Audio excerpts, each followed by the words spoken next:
Yo,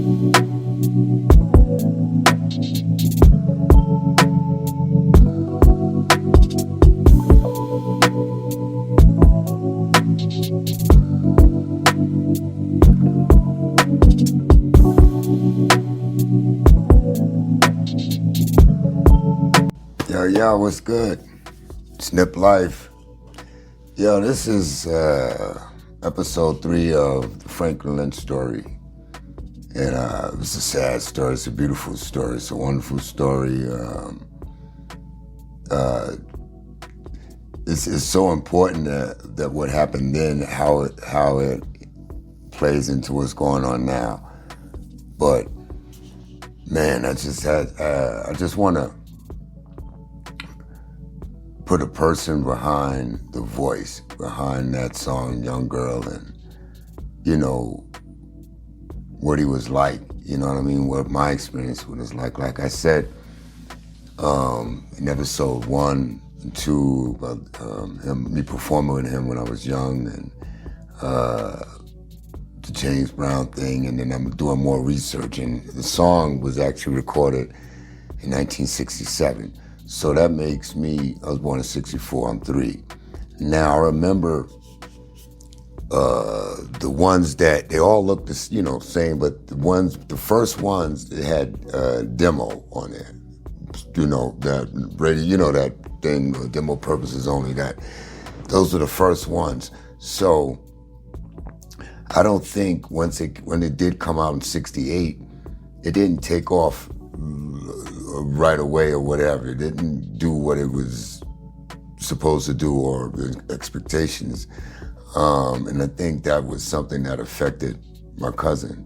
And once again, as I do research with the help of, man, first of all, this is an article that you have to read. It's in Boston Magazine, and it was put together by Carly and Eli Paperboy Reed. And Carioli, hopefully I'm pronouncing that right, Carly, man. They've been working on it. Once again, Eli re-released he recorded his version of My Girl. Young Girl. Come on with the My Girl thing. Young Girl. So, and it was said, anyway, when I was saying my girl about me and my cousin rehearsing it was the Temptations, My Girl.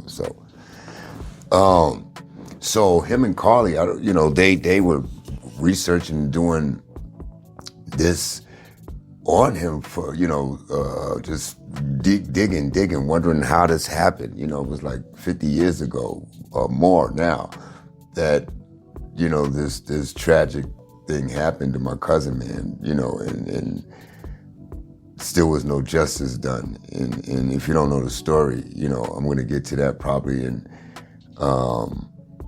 the next episode, because it's something that, it was tragic, but for our family, it was something that, after you kind of didn't talk about, or the elder people just I'm like I said, I was a kid, I'm 1970, I'm 5, something like that. So there was really no closure for me because I wasn't allowed to go to the funeral. My cousins went, my sister didn't. Did she go? No, I don't know if my sister went, but I was, I guess they didn't want me to see him in that shape, you know what I mean? But to me, he was cool, man. He was the epitome of cool, you know what I'm saying? He dressed, he was, you remember, if you can go back and remember the clothes of the 60s, he had those, he had the sweater, the cardigans, the leather jackets, the hair was right, you know what I mean? He would be in the mirror, getting his hair right, and he would show up like to our house in New York, and it was just fun, man. He was just that older cousin that is just cool, you know what I'm saying? He looked out for us. The only time I remember him getting upset was the talent show thing, And then once the record came out, and that's another episode. But the one major thing that stood out, and it's you know, it's it happened. So we were in Boston now. My grandparents lived there. He lived there, family members. Then I had my cousins lived there. It was 2 twin girls, another girl and a boy.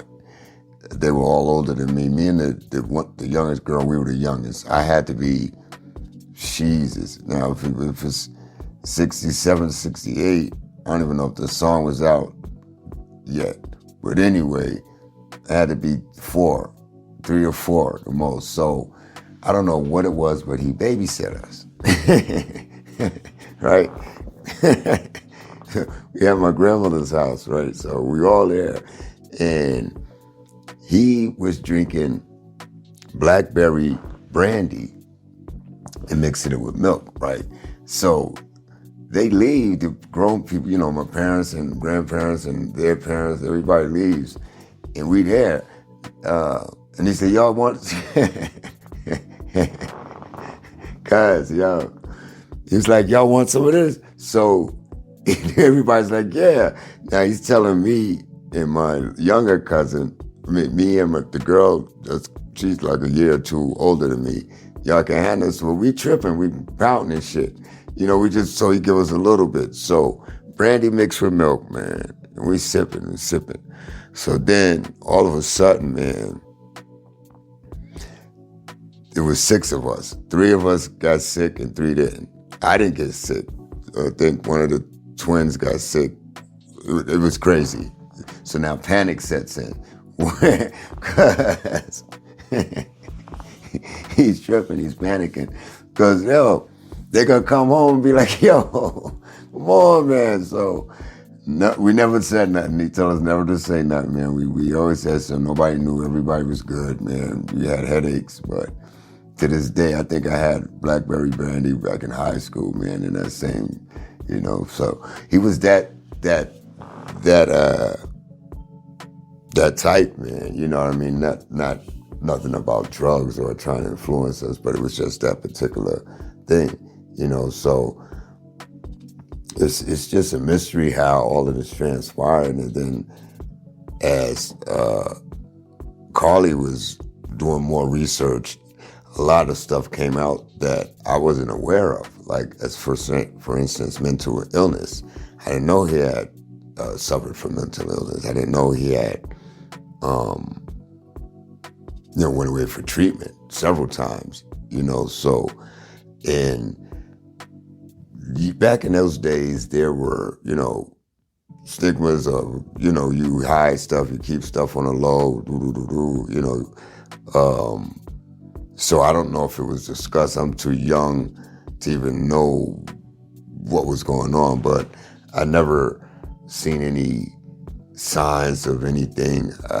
In the Boston magazine article, there was a thing where he had a watch with no thing in it. And I remember that. He was saying something, but it was nothing. I mean, like I said, I'm 3, 4, 5, the oldest. But it was cool. I remember him taking me down to record store, Skippy White, and, you know, getting records. And some of those albums we still have. And some of those albums, like I remember, fast forward to when hip hop started, those albums, like some of the jazz albums, it was just dope.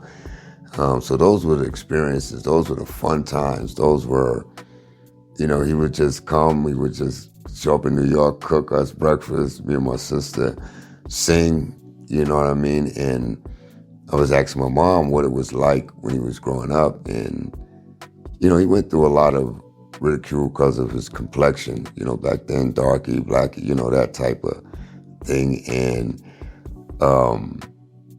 he would sing, and people would always say that, you know, he's going to make it, you're going to be a star, you're going to be this. And my mother said he wasn't really cocky with it, whereas, you know, he was really still humble, you know, kind of kept to himself, but he had that that voice, man. You know, so once they moved from Georgia to Boston, and how that transpired, my uncle was in the military, moved to Boston, so then the rest of the grandparents, great-grandmother, and, you know, everybody moves to Boston. And that's where a lot of things happened, where he started getting in trouble, different things, checks and all kind of, you know, just no strong arm beating, you know, nothing crazy like that, but just things, you know. He was dating this one, a couple of nurses, and I don't know if they were giving him these pills or something, or you know, there was some rumblings around with that. But the night, you know, of the incident, it was just crazy, man. It was just crazy, the night of the incident. We're gonna stay tuned, we're gonna get into that. Once again, guys, man, this is keeping your legacy, your name alive. You know, your music's here, your voice, and I'm gonna do my best to keep that, you know, keep that where it needs to be. Peace.